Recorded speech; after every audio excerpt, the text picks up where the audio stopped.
तेरी स्तुति मैं करूं, आराधना करूं दिल से।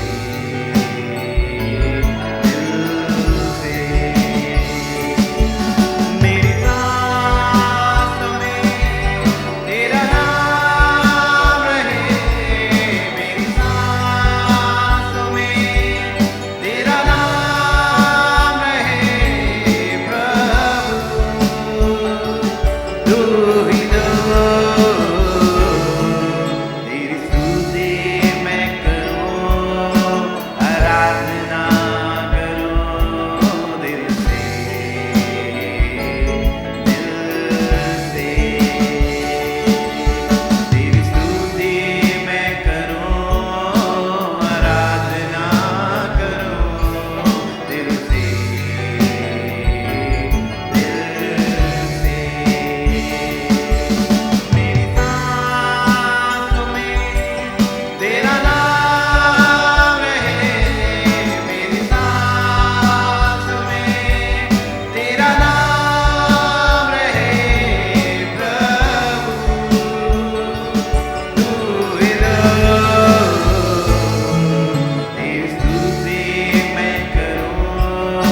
क्या कारण है कि हमारी स्तुति ऊपर नहीं जाती है? क्या कारण है कि हमारी प्रार्थना ऊपर नहीं जाती है ना? क्या कारण है कि लंबे अरसों से हम एक विश्वास का जीवन जीते हैं, हम विश्वासी कहलाते हैं, विश्वास करने वाले ही विश्वासी कहलाते हैं। क्या कारण है कि एक विश्वासी के चेहरे पर उदासी छाई रहती है? क्या क्या कारण है कि एक विश्वासी, एक मसीही जिंदगी, आपको पता है गीत ने हमारे मम्मी बहुत गाती थी परिवार में, मसीही जिंदगी आनंद की जिंदगी है जिसका दाता यीशु मसीह।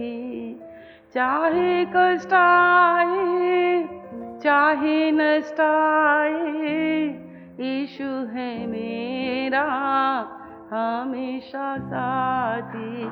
मसीही जिंदगी एक आनंद की जिंदगी है। अपने पड़ोसी से कहें, उदासी का जीवन नहीं। कष्ट आएंगे, नष्ट आएंगे, बड़ी सी बड़ी विपत्तियां आएंगी, पर क्या कारण है कि एक मैं मसीही हूँ। मसीही बोलने से क्या होता है, पर हमारी जिंदगी एक आनंद की जिंदगी क्यों नहीं है? हम हर वक्त हर समय आनंदित क्यों नहीं रहते? क्यों हम जो है बहुत जल्दी हमारे दिए जो है टिमटिमाते रहते हैं, बहुत जल्दी हमारे दिए जो हैं वो बुझ जाते हैं। पर एक बात याद रखना, मसीही जीवन एक आनंद का जीवन है। दुख की गहराइयों में, परीक्षाओं में जाना भी एक आनंद की बात है, क्योंकि जब तक हम परीक्षा देंगे नहीं, हम पास नहीं हो सकते। और जब तक हम पास नहीं हो सकते, हम अपने रिजल्ट को लेकर घूम घूम कर दूसरों को बता नहीं सकते कि देखो इस परीक्षा में मैं पास हो गया। हालेलुया। परमेश्वर का हम धन्यवाद करते हैं कि आज अनुग्रह का समय है, आज परमेश्वर की व्यवस्था है, आज सिखाने वाले हैं, आज समझाने वाले हैं। इस 32 वर्ष में मैं हाथ उठाकर कह सकती हूँ कि ऐसा नहीं कि यहाँ से महिमा उठ गई है, या परमेश्वर हमें यत्न से शिक्षा नहीं दे रहे हैं, या हम परमेश्वर के शब्द को नहीं सुन रहे हैं। कितने ये कहते हैं जब भी आप प्रभु के पास आते हैं तो प्रभु आप ही से बोलता है, आप ही से बातचीत करता है। आपको लिखा है तुम उस वचन के कारण शुद्ध हो। हालेलुया।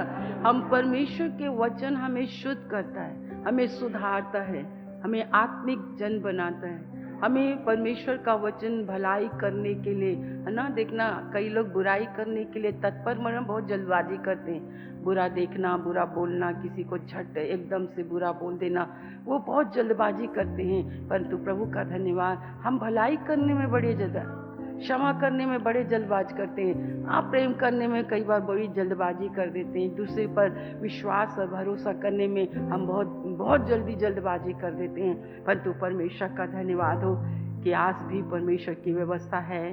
परमेश्वर हमें उठा कर लाता है यहाँ पर। कितनी बड़ी बात है कि फ्राइडे के दिन चर्च लगता है, और जहाँ 2 और 3 उसके नाम से जमा होते हैं, मैं हाजिर होऊंगा। और प्रभु हाजिर होते हैं, प्रभु हमें छू लेते हैं। हमें ज़रूरत नहीं कि कोई मनुष्य हम पर हाथ रखे, हमें ज़रूरत नहीं कि किसी मनुष्य के पास हम जाएं और हम कहें कि हमारे लिए प्रार्थना कर दो। परंतु जब हम उसके पास आते हैं, हालेलुया, मैं जाऊंगी, मैं प्रभु के पास जाऊंगी, उसकी शरण में जाऊंगी, वो मुझे छू लेगा, वो मुझे छू लेगा, और मैं चंगी हो जाऊंगी, और मैं तरोताज़ा हो जाऊंगी। हालेलुया। परमेश्वर हमारे विश्वास और भरोसे को देखता है, हमारे अंगीकार को देखता है। ठीक है। सो क्या कारण है, क्या कारण है कि मैं इतने लंबे समय से अपना समय, अपना एनर्जी, अपना बल हम सब प्रभु को देते हैं, परंतु रिजल्ट जो है 0 है। क्या है कि हम इतना ज़्यादा अपने परमेश्वर की सेवा करते हैं, पर रिजल्ट जो है वो 0 है। इसका क्या कारण है? तो परमेश्वर ने बुधवार के दिन मुझे इस बात को, ऐसा नहीं है कि वचन वही वचन होता है, बार बार वही वचन होता है। उत्पत्ति के पुस्तक 4 अध्याय इस बात को दिखाता है कि आदम और हवा ने, जब कैन मर गया और उसके बाद एक पुत्र उसका हुआ एनोश, उसका नाम लिखा, तो बाइबल जो चैप्टर है मेरे साथ निकाले, उत्पत्ति की पुस्तक उसका 4 अध्याय और उसके 25वें वर्ष को हम देखेंगे। हाँ, आदम अपनी पत्नी के पास फिर गया और उसने एक पुत्र को जन्म दिया और उसका नाम यह कह के शेत रखा, परमेश्वर ने मेरे लिए हाबिल के बदले जिसको कैन ने घात किया एक और वंश ठहरा दिया है। शेत के भी एक पुत्र उत्पन्न हुआ और उसने उसका नाम एनोश रखा। उसी समय से लोग यहोवा से प्रार्थना करने देखो लगे। क्रम देखिए, आज चौथा चैप्टर को हम देखें कि कितनी मतलब 3 चैप्टर में एक संबंध विच्छेद हो गया। विच्छेद समझते हो, टूट गया, एक रिश्ता टूट गया, एक बाप बेटे का रिश्ता टूट गया।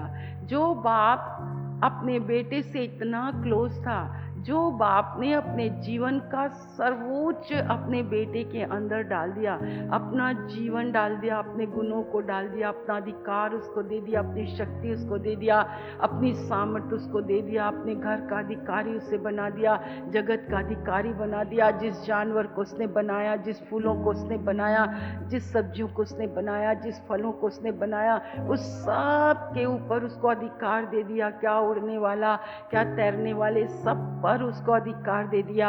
और उसने कहा, आज तक मैं इस जगत पर कंट्रोल करता था, अब मेरा बेटा कंट्रोल करेगा। ये आज आपके लिए है। वर्तमान समय में आपका यहाँ पाया जाना, आपका भाग भाग कर चर्च आना, आपका स्तुति करना, आपकी तारीफ करना, वो खोई हुई विरासत, वो खोया हुआ स्वभाव, वो खोई हुई शक्ति, हालेलुया, पर खोई हुई शक्ति को पुनः, खोई हुई पोजीशन को पुनः प्राप्त कर हम अपने परमेश्वर के शरण में आते हो। महिमा हो, महिमा हो। उत्साहित रहो, उत्साहित रहो, चर्च में उत्साहित रहो। क्यों? हम उस वृक्ष के समान नहीं है कि जैसे जैसे हम पुराने हो रहे हैं, हमें खजूर के समान होना है, हमें देवदार के समान होना है, हमें लबालोन के समान होना है। पर विपरीत है ये तो, हम तो गलत जा रहे हैं, हम गलत जा रहे हैं। आपकी उम्र आत्मिकता, आपकी आत्मिक उम्र है, शारीरिक उम्र। हम जब आत्मा में बलवंत होते हैं तो हम अपने शरीर में एकदम बलवंत होते हैं, पर जब हमारी आत्मा दुर्बल है तो हमारा शरीर भी दुर्बल ही रहता है। हालेलुया। इस सत्य को जानना बहुत ज़्यादा जरूरी है कि कैसे एक तीसरे चैप्टर में एक हुआ कि एक बाप और बेटा अलग हो गया, एक ऐसा रिश्ता टूट गया। ओ परमेश्वर ठंडे समय में रोज परमेश्वर आदम से मिलने आया करता था। रोज के दिन के ठंडे समय में आदम नहीं जाता था, परमेश्वर आता था। परमेश्वर आता था, उसको देखने आता था, उसकी प्रशंसा करने आता था। आज भी प्रभु आता है चर्च में, आपके गीत को सुनने, आपकी तालियों को सुनने, आपके घुटनों को देखने, आपके आंसुओं को अपने कटोरों में रखने के लिए। कुछ भी नहीं बदला। ओ परमेश्वर का धन्यवाद हो। पुनः स्थापित, बाइबल कहती है, कलीसिया को फिर से बना, मेरी देह को बना, फिर से उस रिश्ते को बनाइए। फिर से उस रिश्ते में आ जाता है। जब कोई तीसरा आता है ना, कोई तीसरा आता है तो अपने आप ही संबंध जो है वो बढ़ जाता है। परमेश्वर ने हवा को देकर ये नहीं कहा, आदम तू छोड़ देना। नहीं, पहले बाप है, पहले आदम है, उसके बाद हवा है, उसके बाद बहुत सी चीजें हैं। मेरे प्रियो, इस चीज को आप संभल कर सोचना, आपके थॉट, आपके विचार, ठीक है। 32वें वर्ष में हम देखेंगे। पर प्रभु ने कहा, आदम, देखो परमेश्वर ने आदम से कितने क्वेश्चन पूछे।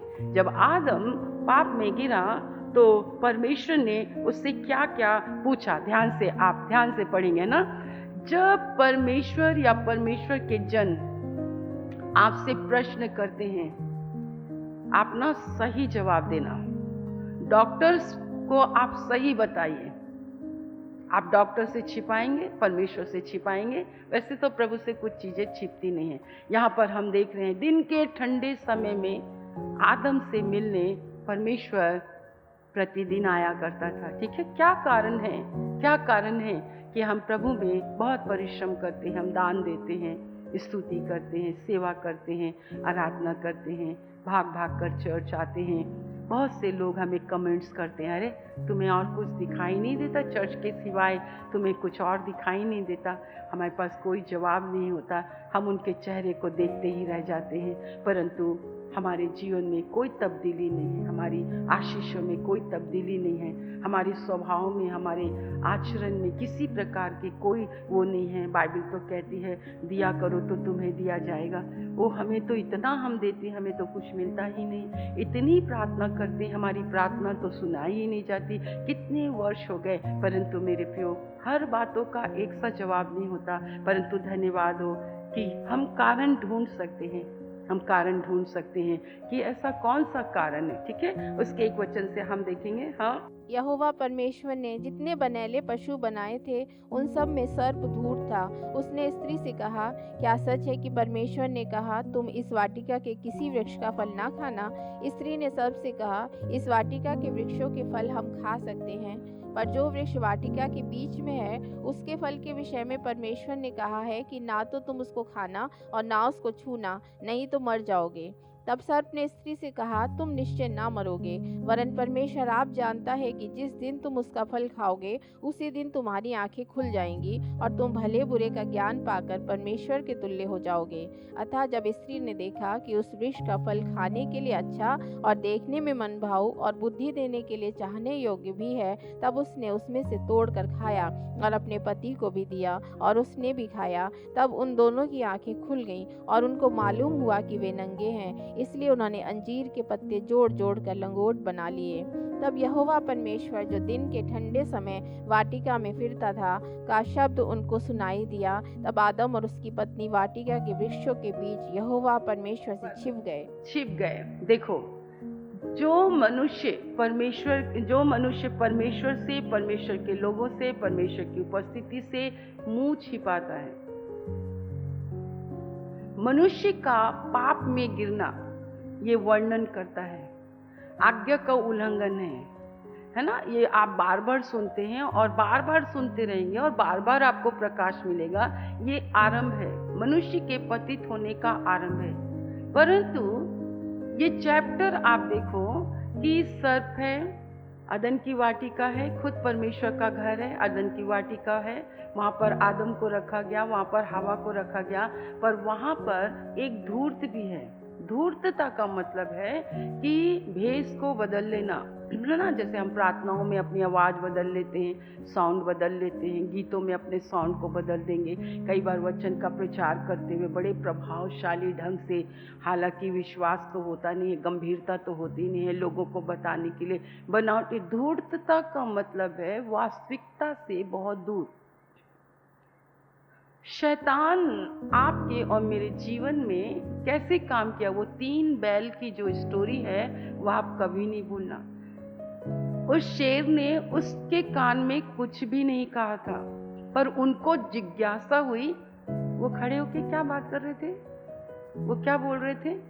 अगर किसी ने आपको देख लिया ना, 2 ग्रुप में बात करते करते आ रहे हैं और आपको देख के थोड़ा सा ही हंस दिया, हालांकि वो आपका मुस्कुरा के वेलकम कर रहे हैं, पर शैतान ने देखा ये जरूर तेरे बारे में बात कर रहे होंगे, ये जरूर तेरे बारे में बोल रहे होंगे। और इस रीति से वो आपकी सबसे पहले खुशी, आनंद को चुराता है। वो 2 भाई बहनों के प्रति आपके अंदर, चाहे वो आपका पति हो, कुछ भी हो, उसके प्रति ये धूर्तता, मतलब सच्चाई को झूठ बदल देना शैतान का काम है।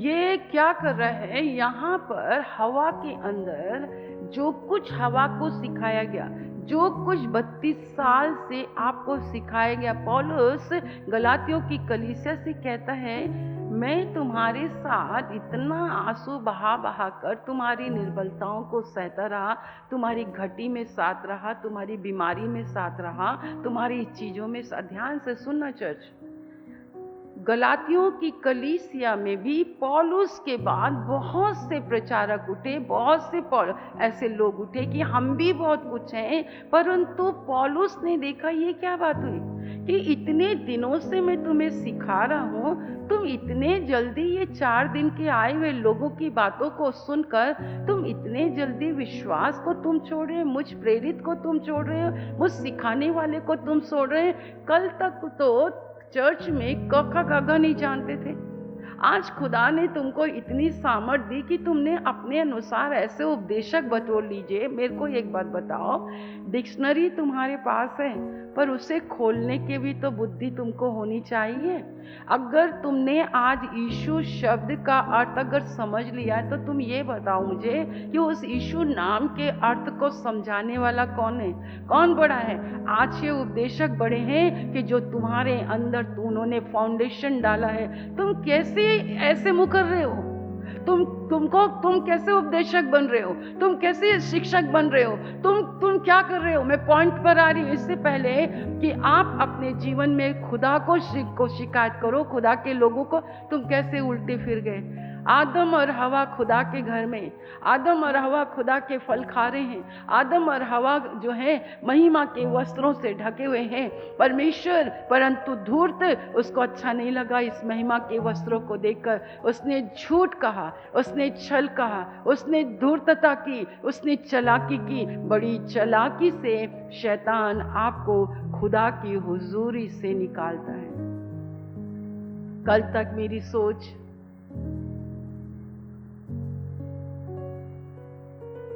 हम तो यीशु के दीवाने हैं, 10 साल के बाद कहे हम तो तेरे दीवाने हैं।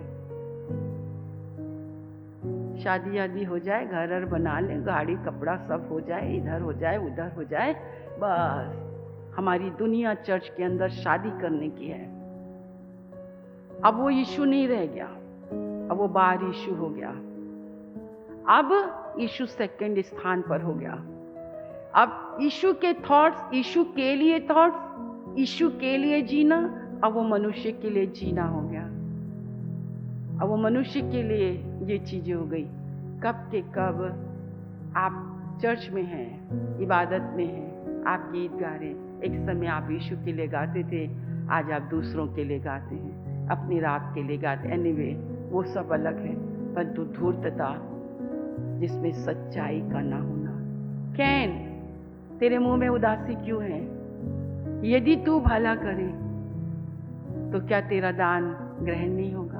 अब देखिए, मैं आपसे बता रही हूँ, एक अच्छे परिवार में कुछ हो गया, आज्ञा टूट गई, विवाह का वस्त्र टूट गया, संबंध विच्छेद हो गए, रिश्ते टूट गए, पिता के साथ कनेक्शन टूट गया, पिता के वस्त्र उतर गए।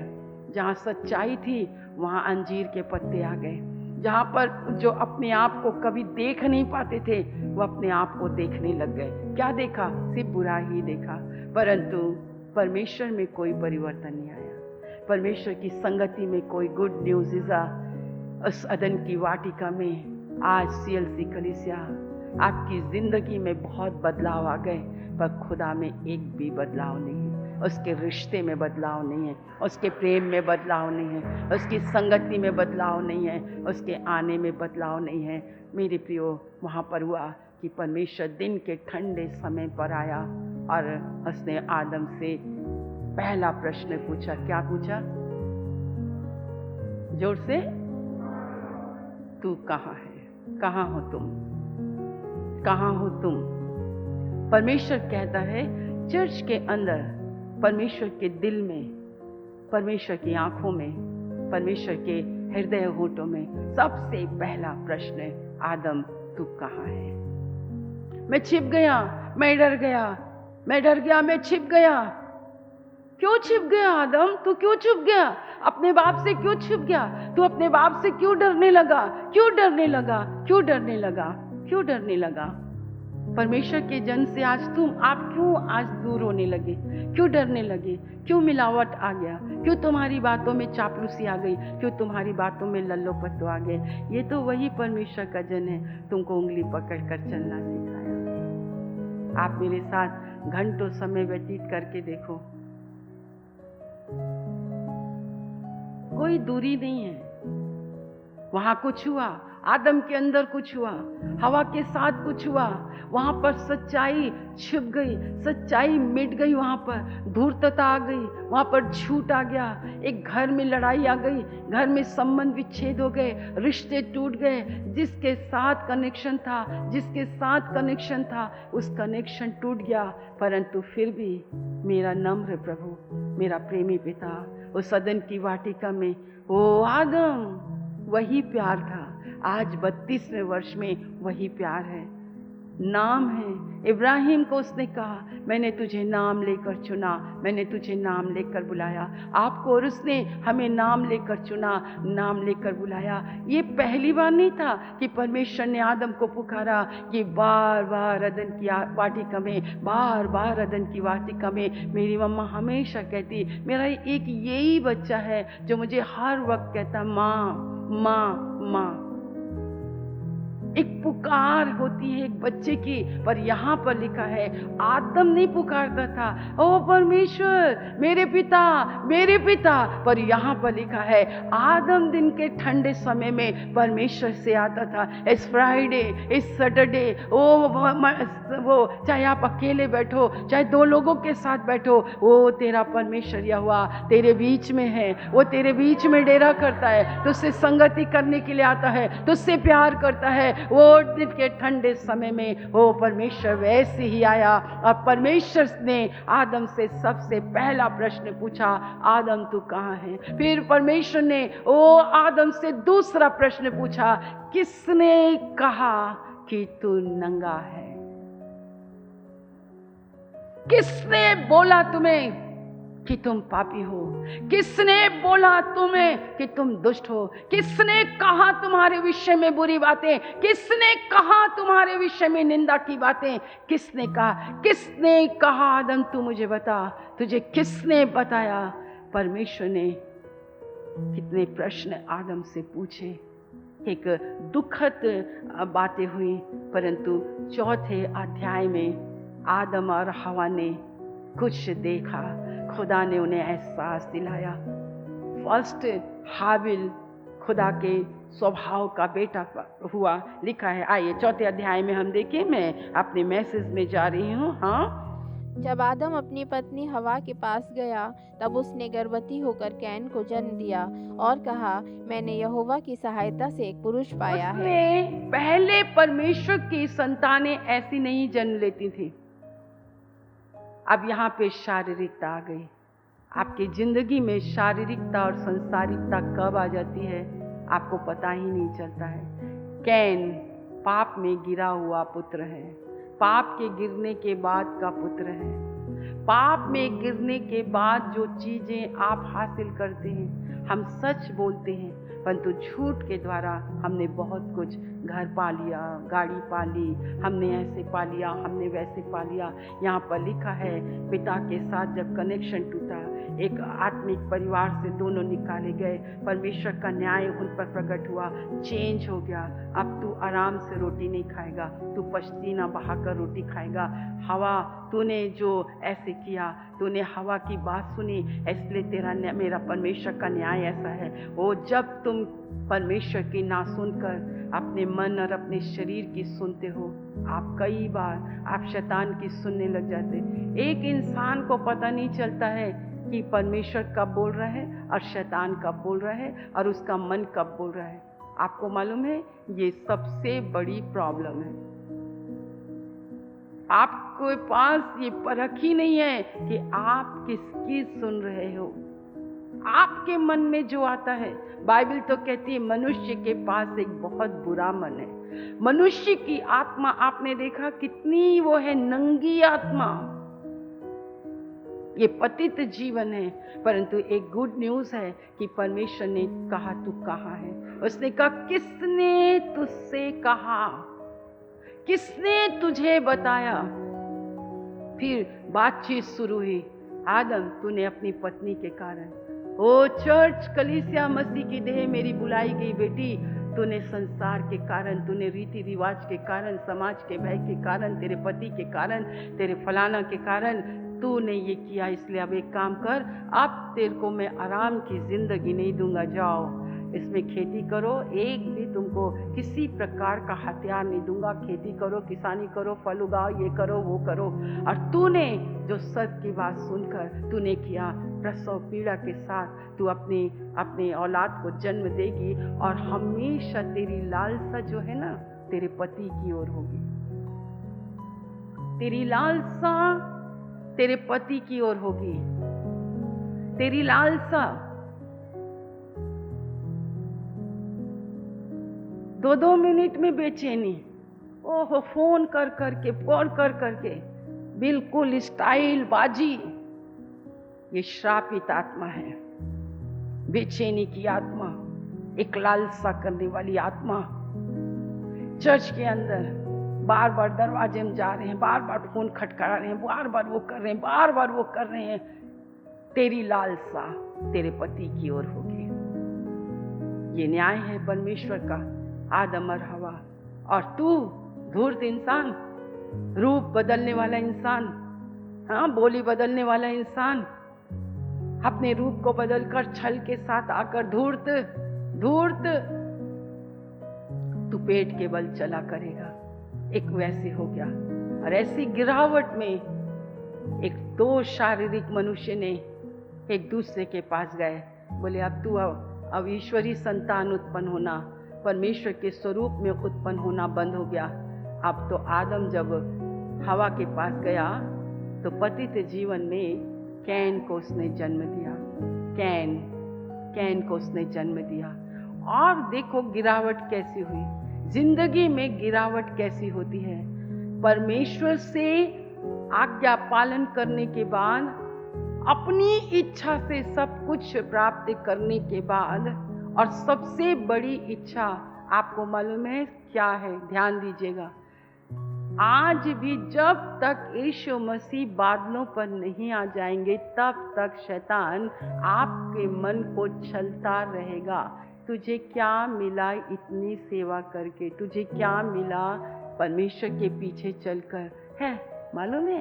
ये ऐसा नहीं है, ऐसा नहीं है। ये तुम्हारी बीच में धूर्तता होती रहती है, तुम्हारी बीच में होती है। अगर आपके अंदर, आइए तीसरे वचन में हम देखें, क्या सुनकर, क्या सोचकर आदम और हवा पाप में गिरे और उन्होंने शारीरिक रीति से शारीरिकता को धारण कर कर उन्होंने एक दूसरे के पास जाकर क्या जन्म दिया? क्या जन्म दिया? एक शारीरिक मनुष्य केवल शारीरिक बातों को ही जन्म देता है, परंतु एक आत्मिक मनुष्य एक आत्मा की बातों को जन्म देता है। उसने क्या कहा? आइए पहले वचन से हम पढ़ें। जब आदम अपनी पत्नी हवा के पास गया तब उसने गर्भवती होकर कैन को जन्म दिया और कहा, मैंने यहोवा की सहायता से एक पुरुष पाया है। फिर उसने उसके भाई हाबिल को भी जन्म दिया। हाबिल भेड़ बकरियों का चरवाहा बन गया, परंतु कैन भूमि पर खेती करने वाला किसान बना। यहोवा परमेश्वर ने जितने बनैले पशु बनाए थे उन सब में सर्प धूर्त था। उसने स्त्री से कहा, क्या सच है कि परमेश्वर ने कहा, तुम इस वाटिका के किसी वृक्ष का फल न खाना? स्त्री ने सर्प से कहा, इस वाटिका के वृक्षों के फल हम खा सकते हैं, पर जो वृक्ष वाटिका के बीच में है उसके फल के विषय में परमेश्वर ने कहा है कि ना तो तुम उसको खाना। आज भी वर्तमान समय में चर्च के अंदर, देह के भीतर शैतान ऐसा ही काम करता है। क्या जरूरी है? क्या जरूरी है पूरी आज्ञाओं को मानना? क्या जरूरी है जो बाइबल में लिखा है वैसा ही का वैसा करना? क्या जरूरी है? एक प्रश्न शैतान, संसार, मनुष्य, आपका मन, आपका शरीर आपसे पूछता है, ये पूछता है क्या जरूरी है? परमेश्वर ने ऑप्शन नहीं रखे थे आदम और हवा के सामने कि तुम मानोगे तो ठीक है, नहीं मानोगे ठीक है। देख आदम, जिस दिन तूने इस बुरे और भले के ज्ञान के वृक्ष के फल को तू खाया, तेरा काम नहीं है बुरे और भले दोनों को जानना, तेरा काम है सिर्फ मुझे जानना। बोलो, चर्च में आने का हमें एक दूसरे को नहीं जानना है, मुझे परमेश्वर को जानना है, मुझे परमेश्वर की जानकारी चाहिए। और जब आप परमेश्वर की जानकारी के साथ प्लस कुछ और भी जानकारियां आप जब जोड़ने लग जाते हैं ना, आपको पता नहीं है कि परमेश्वर कब से तुमसे पूछ रहा है तुम कहाँ हो, क्या है तुम्हारी पोजीशन मेरे देह में, मेरे देह के कौन से अंग हो तुमको परमेश्वर ने किस काम के लिए तुम्हारा अभिषेक किया है? क्या तुमने अपनी सेवा पहचान ली है? क्या तुमने परमेश्वर के कार्य को पहचान लिया है? क्या मसीह की देह के भीतर तुम खास हो? तुम्हारे अंदर मसीह ने तुम्हें एक खास चीज दिया है। क्या तुम अपनी बुलाहट को पहचानते हो? क्यों मैंने तुम्हें अदन की वाटिका में रखा? आज मेरे प्रियो, यही धूर्त इंसान आपके जीवन में पहले काम है, पहले ये है, पहले वो है, पहले ये है, पहले वो है। मेरे प्रियो, परमेश्वर का वचन कहता है, क्या सच है? क्या सच है? ऐसी बहुत सी बातें आपका मन आपसे पूछता है, बहुत सी बातों को आप दूसरों से पूछते हैं। आपको दूसरों से पूछना नहीं है, परमेश्वर ने वचन पूछने के लिए नहीं भेजा। परमेश्वर ने वचन दिया है मुझे कि मुझे उस वचन का पालन करना है। मैं वचन के कारण शुद्ध हूँ, मुझे कोई अशुद्ध नहीं कर सकता। कितनी अच्छी बात तुमने गाया कि तूने मौत देकर ये जिंदगी तूने मुझे दी, मैं कैसे शुक्र अदा करूं तेरा। ये जिंदगी एक ही बार मिली है, खुदा से मिली है, खुदा के लिए है, उसकी इबादत के लिए है, उसके साथ संगति करने के लिए है, उसको चूमने के लिए है। सलोमी कहती है, मेरे प्रियतम को ओ मैं उसके होठों में चुंबन करना चाहती हूँ। तुम्हारी हिम्मत है यीशु मसीह को होठों पर चुंबन करने की? ये मिला जुला जो रूप है ना, हमें अच्छा भी नॉलेज होना चाहिए, हमें बुरा भी नॉलेज होना चाहिए। मैं ऐसे लोगों को कंडम करती हूँ। मुझे बुराई से क्या लेना देना है? मुझे बुराई से क्या लेना देना है? मुझे बुरे लोगों के साथ क्या उठना और क्या बैठना है? मुझे बुरे लोगों के साथ क्या संगति करनी है? मुझे बुरे लोगों की क्या हेल्प करनी है? अगर ऐसा होता तो परमेश्वर का ये वचन कभी नहीं होता कि बुरों की संगति मत करो, झट क्रोध करने वालों के साथ मत उठो, निंदा करने वालों के साथ ना उठो ना बैठो, नहीं तो तुम उनकी सी चाल चल लोगे। हाँ या नहीं? आप अच्छे खासे कूल रहने वाले इंसान हैं, आप ना समझी इंसान के साथ बैठोगे ना, आपको वो इंसान चिड़चिड़ा देगा। तो मैं उसके साथ बार बार बैठ के चिड़चिड़ी हो जाऊं कि मैं उसकी संगति ही छोड़ दूं? परमेश्वर का वचन आपके है। और दूसरा लिखा हुआ है, चौथा वचन पढ़े 3:4, तब सर्प ने स्त्री से कहा, निश्चय न मरोगे। क्या होता है? कुछ नहीं होता। एक बार प्रार्थना मत करो, उपवास मत करो, कुछ नहीं होता है। चर्च मत जाओ, कुछ नहीं होता है। अरे वचन का पालन मत करो, कुछ नहीं होता। खा लो, क्या होता है? बस सब चीजें शुद्ध हो जाती। खा लो खा लो खा लो खा लो, नहीं मरोगे, नहीं मरोगे। आज्ञा तोड़ने के बाद नहीं मरोगे। और मस्त जीवन जियो, नहीं मरोगे। शरीर में जियो मत, नहीं मरोगे। शरीर के कामों के अनुसार करो, नहीं मरोगे। शैतान का झूठ है, तुम नहीं मरोगे। जबकि हम कितने वर्षों पहले ही मर चुके हैं। कितने वर्ष पहले मेरी आत्मा मर गई है, मेरी प्रार्थना मर चुकी है, मेरा विश्वास मर चुका है, मेरी आशा मर चुकी है। कितने हो गए? तुम नहीं मरोगे। क्या होता है? क्या होता है? ढीले ढाले जीवन जीने से क्या होता है? मेरे प्रियो, यहाँ पर एक ऐसा हुआ, क्या कारण है? परंतु परमेश्वर का धन्यवाद कि खुदा हमेशा हमसे प्रश्न पूछता है। वो चाहता तो वो आदम के पास कभी नहीं आता। उसे पूरी जानकारी मिल चुकी थी। मेरा हृदय चला गया, परंतु उसने कहा तुम नहीं मरोगे।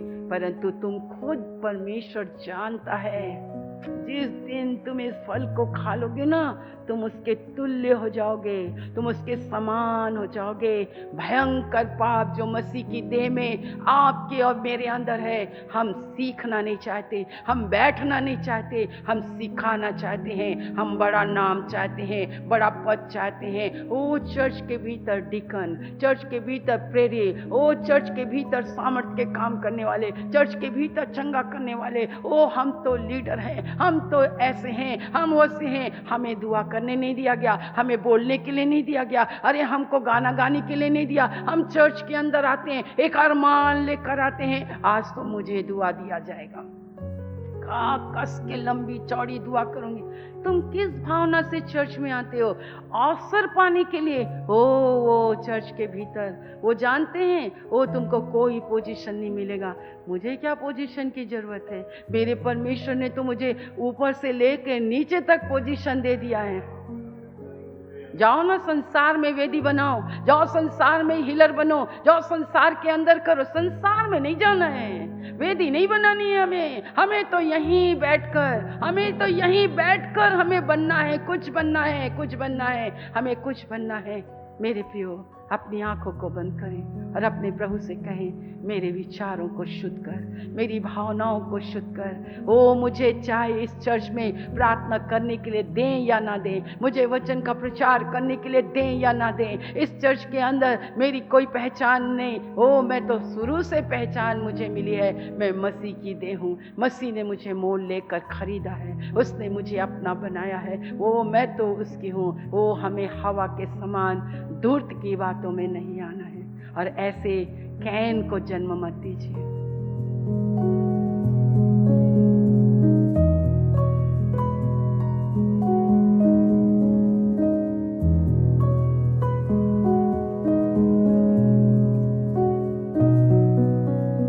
Thank you Lord, thank you Lord. इस तेल और जल को छू लीजिए। यीशु के नाम से यीशु का लहू बन जाए, यीशु के नाम से यीशु का लहू बन जाए, यीशु मसीह नासरी के नाम से यीशु का लहू बन जाए, यीशु मसीह नासरी के नाम से यीशु का लहू बन जाए। आपके वचन की सामर्थ, पवित्र आत्मा की सामर्थ के द्वारा प्रभु वो खुदावंद ये तेल छू लीजिए।